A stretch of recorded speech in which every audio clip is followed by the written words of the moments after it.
Hi, I'm Chuck Bomar, and I'm the author of College Ministry 101, and I just want to take a minute to explain to you kind of the heart behind it and the reasons why I wrote it, and a little bit about what's inside.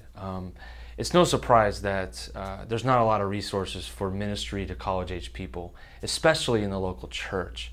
And that was the biggest reason why I wanted to write the book, is to provide something for the local church leaders. Whether it's a full-time youth pastor that has junior high, high school, and college, and doesn't know how to balance college, and so your college ministry is really those serving in your high school ministry. What do you do with them?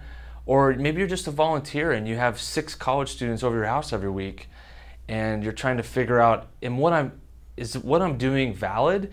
Do I need to be doing more, or what do I need to focus on? Or even for full-time college pastors like I was for 9 years in a larger church context, I was trying to find things that would be beneficial to those working in college-age ministry nationwide, and specifically in the local church. And so what I decided to do was to talk about a little bit about the need and the role of college-age ministry. Why do we have it in the first place? What role does it have in the structure of our churches? And then I wanted to talk about what is, in general, what are the issues that college-age people go through? What do they think about? How do they think about it? And some of the issues that come along with that, and then how does we as spiritual leaders guide them towards spiritually mature conclusions in those areas, like identity, intimacy, meaning, pleasure, truth. And then the last half of the book, I wanted to provide practical things for us leaders of what do you do, what characteristics do I need to have as a leader? What do I do with a gathering point when we all have those in ministry, but what are those key things that we should have beyond just a big band and a great speaker?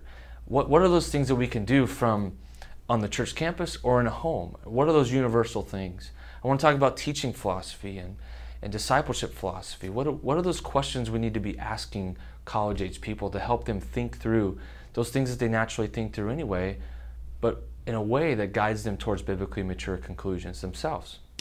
And finally, I wanted to talk about just how is it that we connect college-age people to the local church, to the life and body of our churches.